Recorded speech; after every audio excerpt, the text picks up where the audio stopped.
Assalamualaikum warahmatullahi wabarakatuh. Perkenalkan, nama saya Agnes Karisya dari Prodi Administrasi Pendidikan. Baik, di video kali ini saya akan membahas tentang batasan dan fungsi komunikasi nonverbal. Dan hari ini kita coba tarik satu topik yang dulu kita pernah satukan dengan komunikasi atau topik yang lain. Sempat kita membahas komunikasi verbal dan nonverbal ini kita coba telaah sebagian saja. Untuk topik hari ini benar-benar kita kaji lebih jauh secara umum tentang bagaimana komunikasi nonverbal dalam sebuah pemaknaan komunikasi di sebuah organisasi. Jadi hari ini kita akan bicara bagaimana batasan atau definisi dari komunikasi nonverbal. Bagaimana kemudian kita bisa melihat perbedaan antara komunikasi verbal dan nonverbal tersebut, sehingga pada akhirnya bisa menjelaskan berbagai jenis dan fungsi dari komunikasi tersebut yang kita anggap masuk dalam kategori komunikasi nonverbal. Karena ingat, kadang tanpa kita rasakan yang nonverbal itu melekat dengan sendirinya dalam proses komunikasi verbal, dan dia cenderung hampir tidak bisa dipisahkan dalam proses pelaksanaannya. Jadi tidak bisa dipilih bahwa saya berkomunikasi secara nonverbal saja atau berkomunikasi secara verbal. Itu adalah dua yang satu kesatuan utuh. Tetapi untuk nonverbal pada suatu waktu kita memang bisa membuatnya menjadi parsial. Ini akan kita ketahui nanti dalam konteks jenis dan juga fungsi-fungsi dari komunikasi nonverbal, sehingga ada kecenderungan buat kita bisa kenal, bisa merasakan perbedaan yang jelas antara kedua komunikasi ini. Dan khusus untuk minggu ini kita membahas tentang komunikasi nonverbal dalam sebuah organisasi. Saya cuma bisa berharap kita semua memahami ini nantinya, sehingga kita satu sama lain bisa merasakan seberapa penting sebenarnya memainkan peran komunikasi nonverbal pada setiap bagian proses komunikasi yang terjadi. Apakah dalam keseharian ataupun dalam proses komunikasi formal dan informasi yang ada di sebuah lembaga atau perusahaan ataupun organisasi. Teman-teman, ketika kita berbicara soal komunikasi nonverbal, maka ada satu indikasi yang membatasi dalam komunikasi nonverbal, bahwa setiap yang keluar, setiap pesan yang disampaikan, setiap sinyal yang muncul tidak dalam atau tidak berupa kata-kata yang bisa dimaknai secara langsung. Artinya, segala sesuatu yang bukan berupa kata itu merupakan atau dimaknai sebagai komunikasi nonverbal. Bisa menggunakan lambang, gerak tubuh, gestur, warna sikap tubuh, sikap berdiri, interaksi, gerakan tangan, mimik wajah, tatapan mata, rasa, atau bisa berupa bunyi, tetapi bukan kata. Dan ingat, sebegitu fungsionalnya, sebegitu hebatnya peran komunikasi nonverbal dari berbagai hasil penelitian, mengindikasikan hasil-hasil dengan 3 fungsi. Bahwa pernyataan verbal kadang-kadang hanya sampai 7% diakui atau dipercayai. Sementara bentuk vokal itu sudah masuk dalam kategori nonverbal. Itu 38%, bahkan 55% adalah wajah.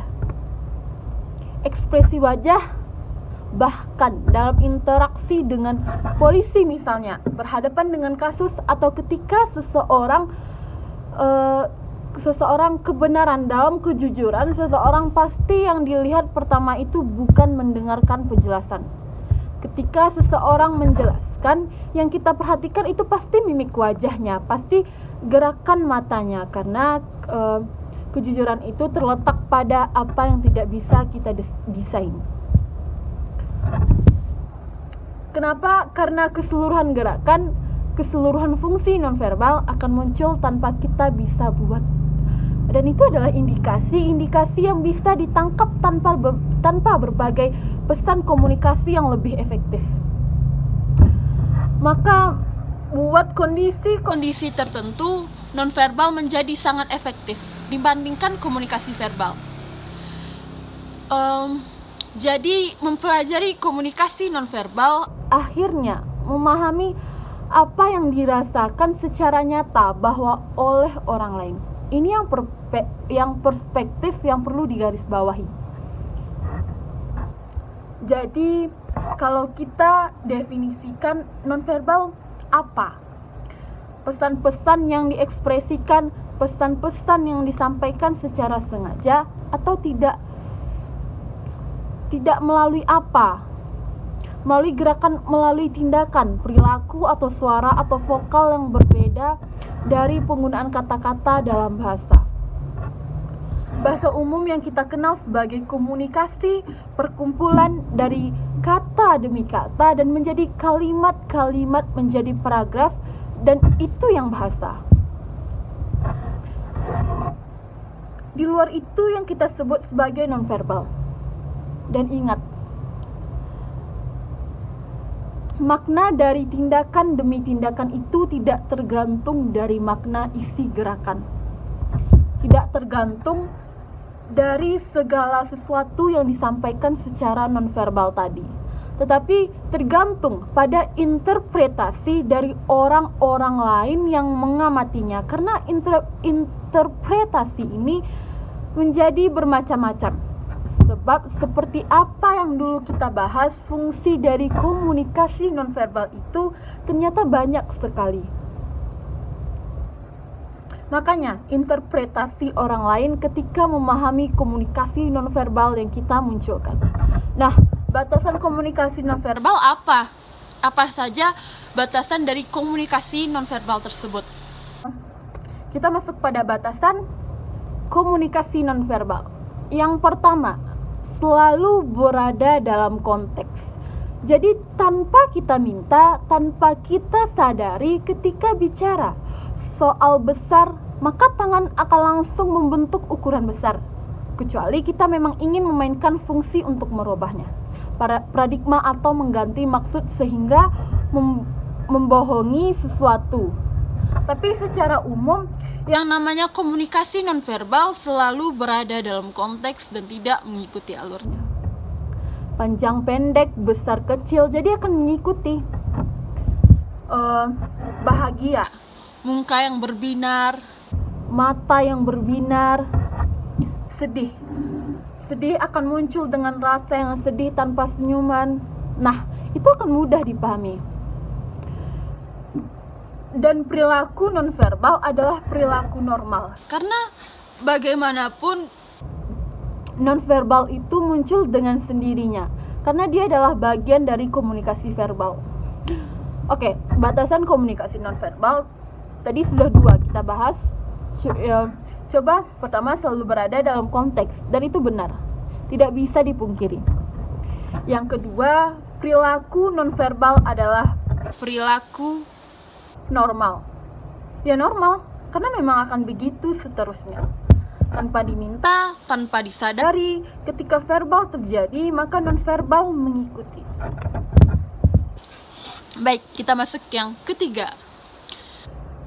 Yang ketiga, tindakan nonverbal saling berintegrasi, saling ngisi gitu.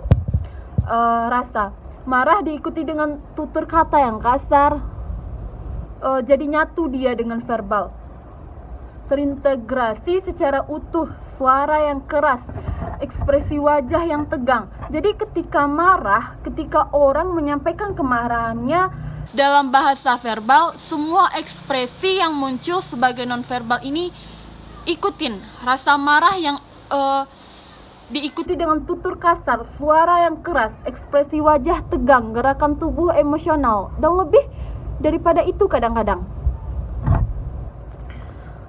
Tatapan mata yang tajam seperti ingin melakukan sesuatu. Tatapan tajam seperti ingin melakukan sesuatu. Jadi tindakan nonverbal terintegrasi. Yang ketiga, batasan komunikasi nonverbal. Batasan yang keempat, pesan komunikasi nonverbal itu bermakna rangkap. Jadi banyak makna yang bisa dimunculkan nanti. Kita akan lihat dari fungsi-fungsinya, dari fungsi-fungsi komunikasi nonverbal. Tapi yang jelas adalah pesan yang disampaikan dalam komunikasi nonverbal bisa bermakna rangkap. Maka waspadalah. Yang kelima, perilaku nonverbal selalu dikomunikasikan. Ingat, perilaku nonverbal selalu dikomunikasikan. Artinya apa? Dia diterima, diinterpretasikan, dan biasanya diberikan. Yang keenam, komunikasi nonverbal berada dalam satu aturan, yaitu tergantung pada nilai dan norma masyarakat. Yang ketujuh, komunikasi nonverbal sangat menentukan. Pasti karena alat ukur sebenarnya kebenaran itu ada di nonverbal. Yang kedelapan, perilaku nonverbal sangat terpercaya dan bisa dipercaya. Karena ada dua alasan, pesan verbal lebih mudah dimanipulasi dan perilaku nonverbal seringkali muncul secara tidak disengaja. Sehingga apa? Lebih mudah untuk ditanggap dan dipercayai maknanya oleh komunikan atau lawan bicara atau oleh orang lain. Kita lihat jenis-jenisnya sekarang. Apa saja yang termasuk dalam jenis-jenis komunikasi nonverbal? Secara umum saja, kita coba analisis 5 jenis komunikasi nonverbal. Yang pertama, bentuk tubuh. Yang kedua, kita sebut komunikasi ruang. Yang ketiga adalah diam. Nah, diam sendiri adalah komunikasi nonverbal karena makna diam itu banyak. Yang keempat, kita menyebutnya paralyze, komunikasi temporal. Yang kelima, atau waktu. Kita coba lihat satu persatu. Satu persatu dari 5 hal ini dan dari masing-masing jenis komunikasi nonverbal ini. Yang pertama dari komunikasi tubuh dulu. Gestur itu masuk dalam komunikasi tubuh. Gestur atau ilustrator, penampilan afeksi, regulator, masuklah dalam itu semua. Komunikasi wajah. Seperti rasa senang, tidak senang, tertawa bahagia, tersenyum cemberut, dan lain sebagainya. Itu komunikasi wajah. Rasa dominan menurut dengan postur tubuh yang santai, suara yang keras, gaya ngastur, menjaga jarak. Itu juga masuk dalam kategori Baik, yang ketiga, komunikasi wajah itu. Jadi komunikasi wajah tadi ada 3. Paling tidak secara umum rasa senang. Yang kedua adalah rasa dominan atau menurut dengan postur tubuh. Dan yang ketiga adalah aktivitas fisik dan psikis. Aktivitas fisik dan psikis atau dengan kecepatan rata-rata bicara dari tinggi rendahnya. Persoalan komunikasi wajah 1.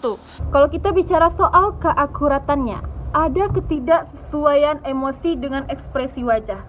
Kebahagiaan kadang-kadang memiliki keakuratan tidak lebih dari 50%. Misalnya, terkejut 38-86%, dan kesendirian bisa 19-88%. Itu bisa dirubah, bisa didesain oleh yang punya diri sendiri. Ketika ingin memainkan peran ini, maka ada istilah. Coba lihat kita dalam memainkan peran dalam sebuah film atau drama. Itu bisa didesain sedemikian rupa. Jadi kadang-kadang yang nonverbal ini meskipun pada prinsipnya tidak bisa dibuat-buat, tapi untuk kondisi tertentu dia bisa didesain dengan sangat baik. Jadi memang perlu waspada juga tidak selamanya ternyata nonverbal itu bisa dimaknai sebagai sesuatu yang paling jujur. Karena dari fungsinya nanti kelihatan bahwa ada maksud. Kadang-kadang memang untuk membohongi orang lain atau membohongi lawan bicara supaya apa? Tidak mengetahui rahasia apa yang kita ingin simpan. Yang persoalan komunikasi wajah yang kedua adalah soal pengaruh konteks. Pengaruh konteks atau keadaan, tempat, situasi. Nah, bisa memberikan pengaruh pada komunikasi wajah yang kita maksudkan tadi. Yang ketiga, universal atau relatif. Dan yang keempat adalah ekspresi sesaat. Ekspresi sesaat ini terbuka atau tersembunyi. Kadang-kadang ekspresi wajah tergantung pada tingkat kesadaran seseorang atas tindakannya. Kalau dia sadar, maka dia akan kadang-kadang bisa ekspresi itu ngikutin. Kadang-kadang ketika dia sudah tidak sadar atau bisa berubah. Jadi yang namanya komunikasi lagi-lagi bisa didesain, bisa dimanipulasi. Sehingga persoalan kejujuran tidak bisa ada jaminan 100%. Apakah dari sisi verbal yang notabene punya kondisi yang lebih besar untuk diterjemahkan secara efektif, bahkan termasuk komunikasi nonverbal. Bahkan termasuk komunikasi nonverbal juga bisa dimanipulatif. Dengan komunikasi mata sekarang. Komunikasi mata kadang-kadang menghindar, marah, takjub, kagum, umpan balik, hakikat suatu kedekatan fisik maupun lain sebagainya itu bisa dilihat dari komunikasi mata.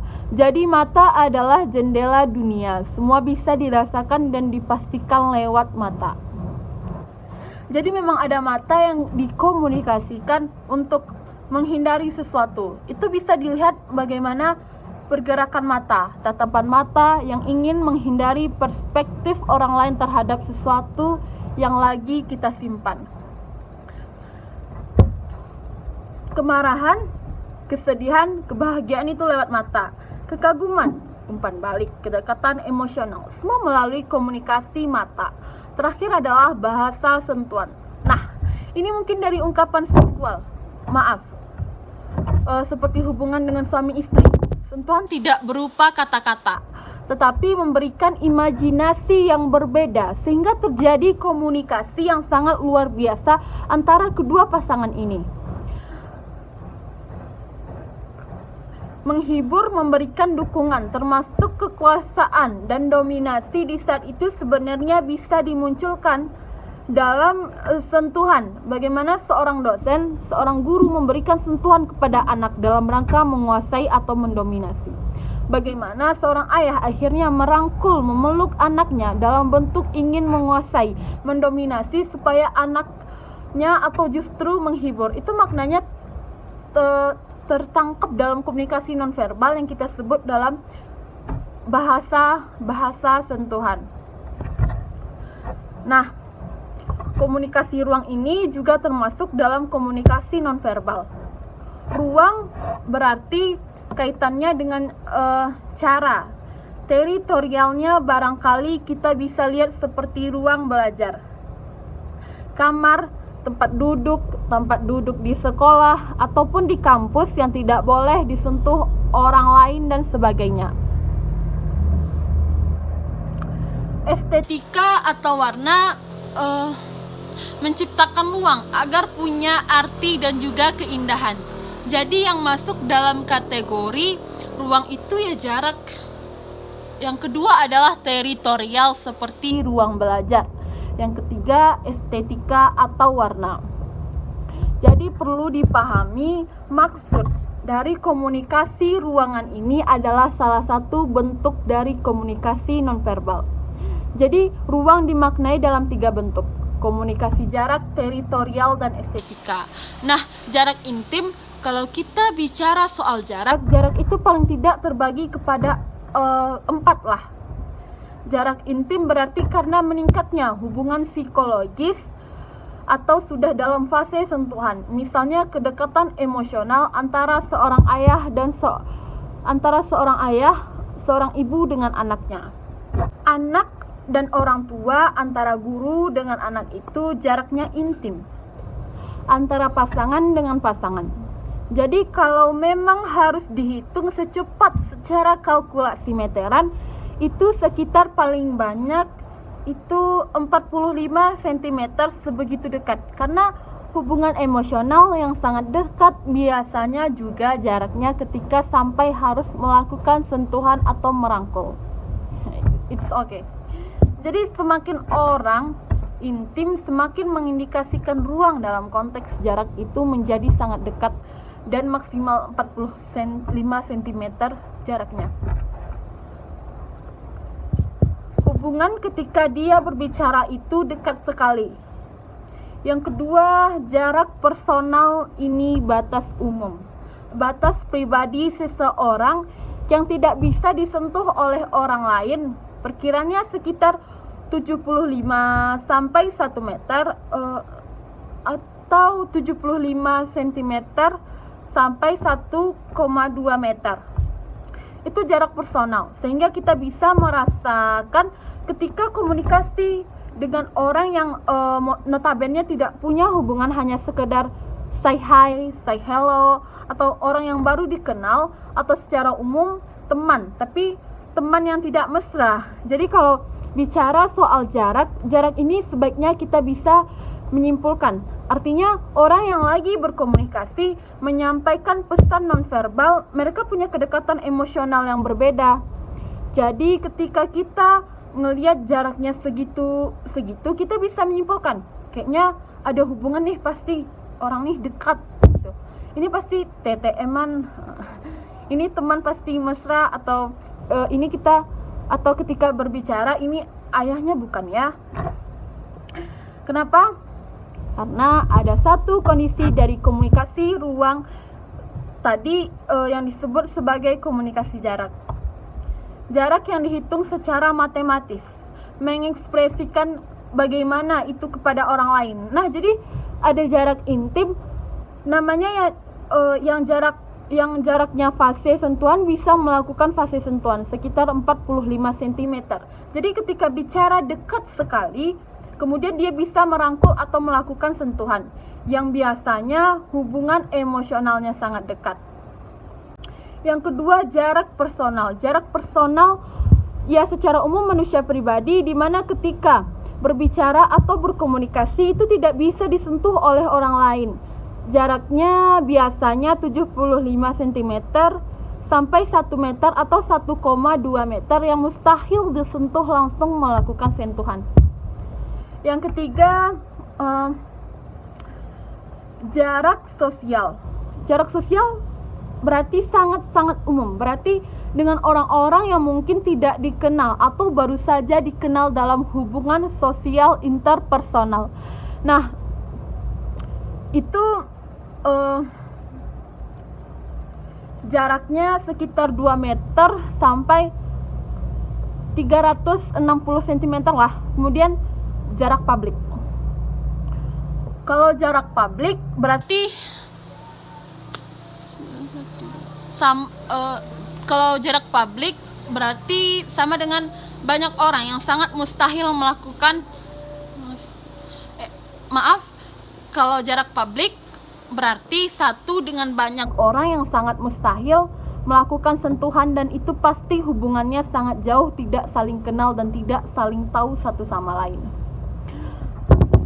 Memang menghadapi ke publik umum banyak, jaraknya biasa lebih 450 cm, bisa sampai meteran lah. Nah, dari kekuatan terhadap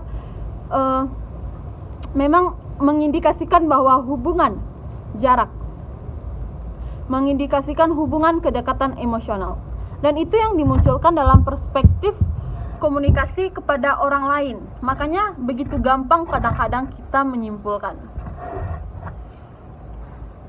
Ketika melihat seseorang bicara dengan orang lain, atau seseorang wanita dengan pria yang tiba-tiba dekat sekali, ketika komunikasi itu bisa kita rasakan ketika ada hubungan spesial di antara mereka, tapi harus dibuktikan dulu tingkat spesialnya gimana, karena tadi baru kita berhubungan dan konteks jarak yang mengindikasikan memiliki tingkat keintiman.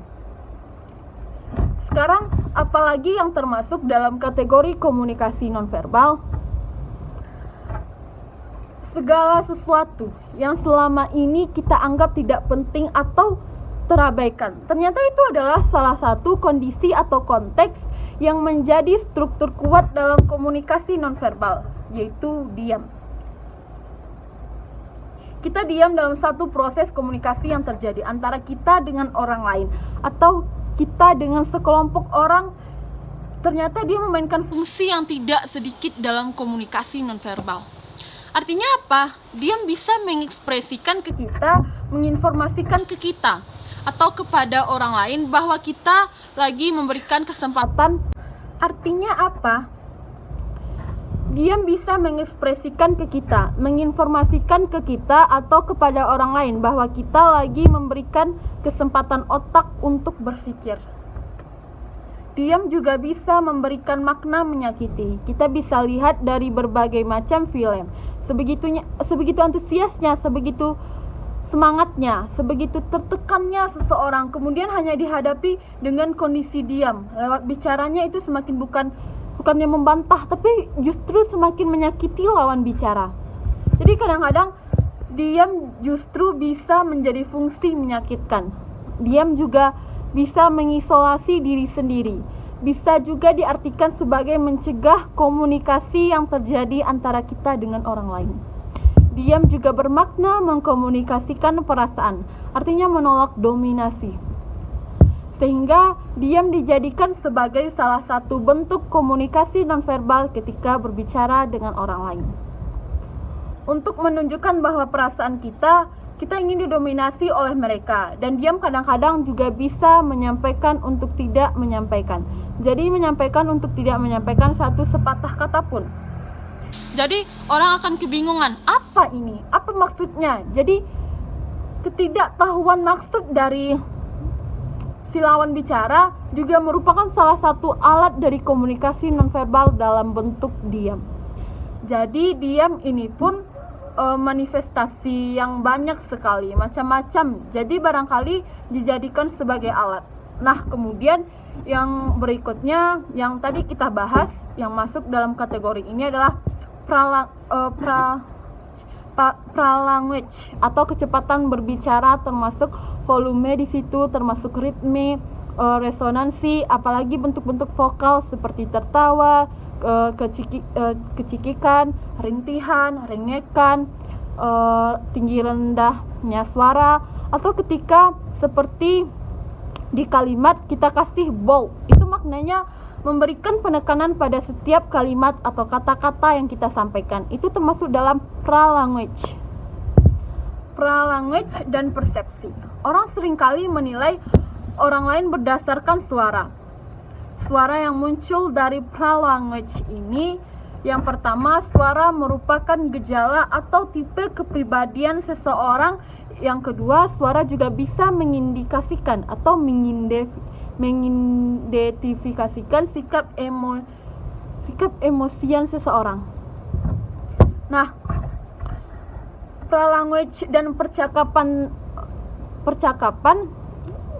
tadi paralanguage dan persepsi, dan yang kedua adalah paralanguage punya kaitan dengan percakapan sehingga bisa dimaknai minimnya suara dalam percakapan dapat menjaga sekaligus dapat mengubah peran pembaca dan pendengar dalam percakapan.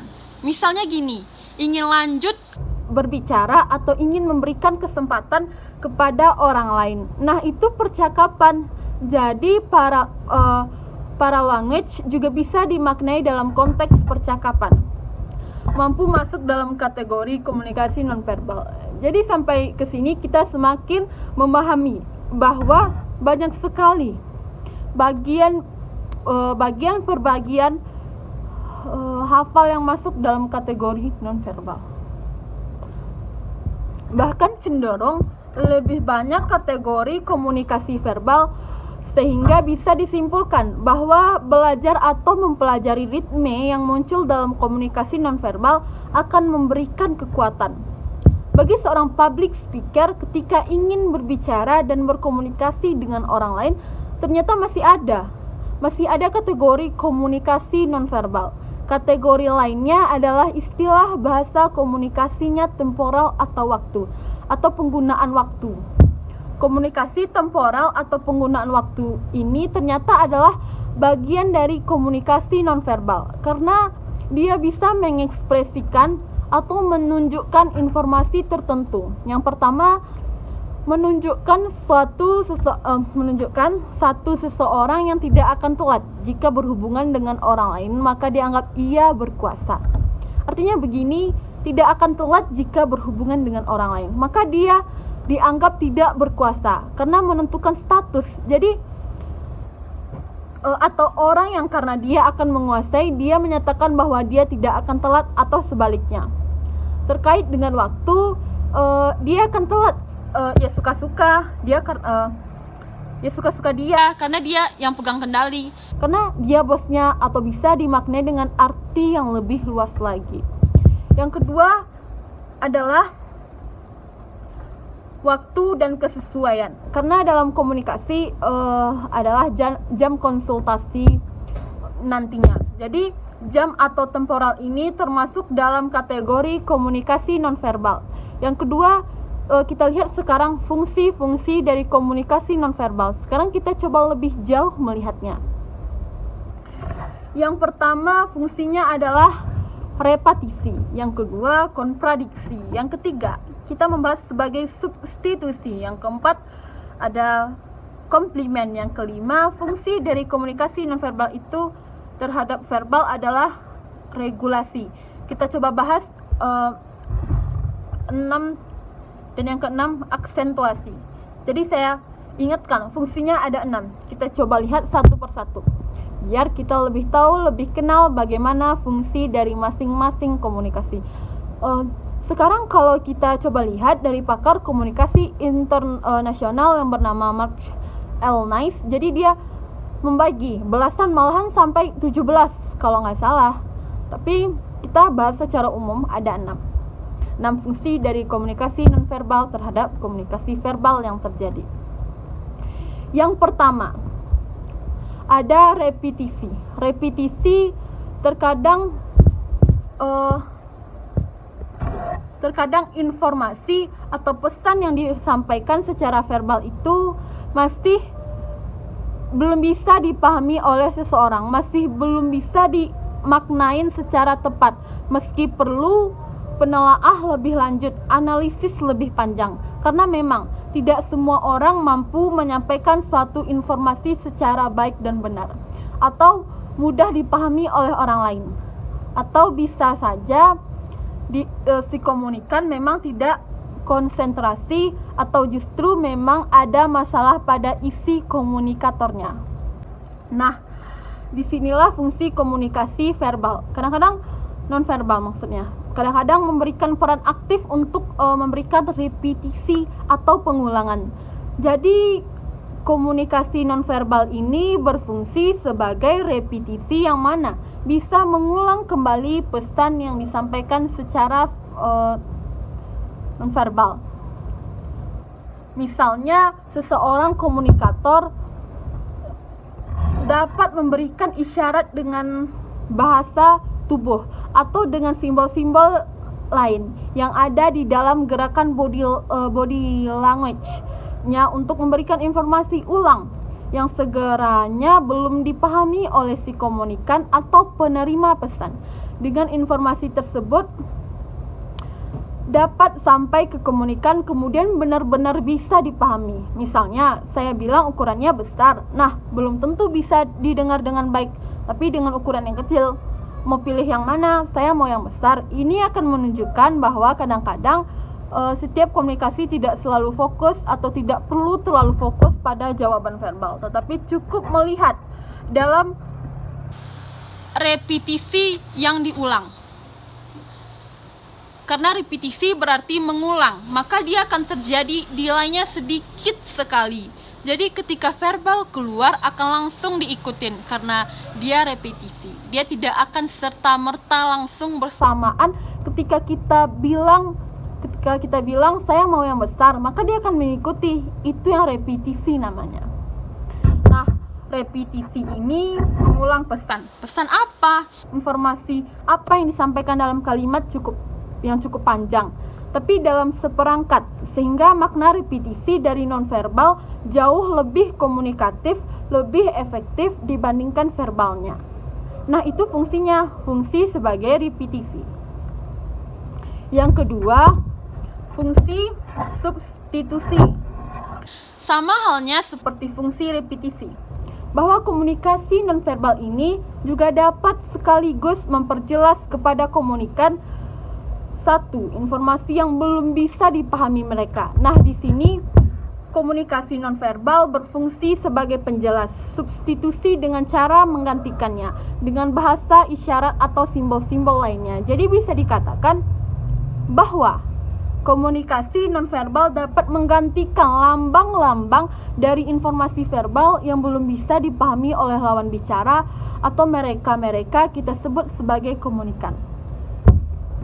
Substitusinya. Yang ketiga, kontradiksi, berarti berlawanan. Nonverbal dimaknai untuk memberikan makna yang berada dibandingkan dengan komunikasi verbal yang muncul. Ada satu kondisi, memang keadaan di mana kita ingin memaksakan, kita sebagai komunikator ingin membuat fungsi kontradiksi, di mana pesan selama komunikasi nonverbal ini memberikan perlawanan atau kebalikan dari komunikasi verbal, meaning dari komunikasi verbal, sehingga bisa jadi bahwa informasi nonverbal bisa menggantikan makna dengan makna lain nonverbal. Apakah ingin menjaga kerahasiaan? Misalkan kita ingin menanyakan kesedihan, menyatakan kesedihan. Saya bersedih, tetapi ekspresi wajah dibuat tertawa. Kenapa saya hanya ingin menyampaikan kepada seseorang bahwa yang lain tidak tahu bahwa saya lagi bersedih? Karena kalau bersedih, itu muka mimik penuh dengan tekanan. Mata-matanya terlalu dalam, kemudian mengeluarkan air mata dan sebagainya. Tapi sekarang kita keluarkan senyuman agar orang lain tidak bisa menangkap makna yang kita sampaikan. Fungsi yang keempat adalah komplimen. Fungsi yang keempat, komplimen. Komplimen merupakan salah satu fungsi dari komunikasi nonverbal yang tugasnya adalah pelengkap. Namanya juga komplimen, sebagai pelengkap makna dari informasi nonverbal. Biasanya komunikator dalam memberikan informasi verbal mengalami kekurangan atau ada saja sesuatu kendala-kendala yang kurang dalam satu pesan sehingga menjadi tidak efektif. Nah, dengan begitu disinilah peran serta si komunikator dalam memainkan fungsi nonverbal, fungsi komunikasi nonverbal yang dapat melengkapi makna dari pesan verbal yang disampaikan tadi. Nah, itu sebenarnya biasa kita lakukan. Baik, sepertinya kita harus cabut dari sini. Oke, siap. Itu melengkapi, namanya adalah komplimen. Sebagai pelengkap, apakah Anda siap? Tinggal gitu saja. Karena kadang-kadang sesuatu yang disampaikan dengan bahasa verbal belum tentu juga bisa dipahami, apalagi dihambat oleh situasi atau keadaan tertentu yang mungkin jaraknya cukup jauh, ruangannya terlalu besar, sehingga intensitas panca indera, pandangan untuk menangkap komunikasi verbal tadi menjadi terhalang. Maka pelengkap inilah yang dimanfaatkan oleh si komunikator dalam memainkan peran nonverbal dengan seseorang. Yang kelima adalah aksentuasi. Aksentuasi ini memiliki fungsi dalam proses komunikasi, dan ini sebenarnya juga sangat luar biasa. Fungsi ini memiliki tugas sebagai penegas dari pesan nonverbal, dari pesan verbal yang disampaikan komunikator kepada komunikan. Atau bisa dibilang suatu hal yang digarisbawahi dalam satu pesan verbal. Karena ketika komunikator menyampaikan pesan, biasanya kurang bisa menyampaikan, menugaskan titik-titik utama dari pesan itu sendiri, sehingga memerlukan komunikasi nonverbal untuk melampiaskan apa yang menjadi titik utama dari pesan tersebut. Jadi gerakan saya berikan ini misalnya adalah ininya yang paling penting, atau tekanan suara kita ketika bagaimanapun condong, itu Itu aksentuasi namanya. Dan pergerakan itu yang menjadi penyempurna dari makna, penegas dari makna pesan verbal yang kita sampaikan kepada lawan bicara atau si komunikan tadi. Kita masuk yang terakhir, regulasi atau perilaku verbal. Bahwa komunikasi verbal dapat melibatkan tubuh, dapat melibatkan isyarat yang bisa meregulasi perilaku atau pesan verbal yang kita sampaikan. Contohnya gini, Anda adalah seorang panitia lomba pidato. Ada peserta yang terus berbicara sampai melewati batas. Sementara batasnya sudah habis. Nah, Anda bisa menghentikannya cukup dengan menggunakan 5 jari. Atau isyarat lain yang menunjukkan live menit atau stop. Waktu berhenti. Nah, itulah kenapa bahwa komunikasi nonverbal memiliki fungsi regulasi atau aturan perilaku verbal. Apa yang tidak bisa disampaikan oleh komunikasi verbal, karena tidak mungkin pada saat kita menyampaikan informasi tadi kepada peserta waktu Anda habis. Enggak ya. Secara etika moral merusak konsentrasi mereka. Sebagai peserta dan etika moralnya, kita tidak bisa punya hak sebenarnya untuk merusak konsentrasi orang lain atau merusak suasana. Maka cukup kita ambil sehingga yang lain tidak terganggu, yang dia tahu dia mempercepat kondisinya dan selesai. Itu 6 dari kesekian belas. Jadi untuk bisa lebih memahami dari fungsi-fungsi komunikasi nonverbal ini kita tinggal googling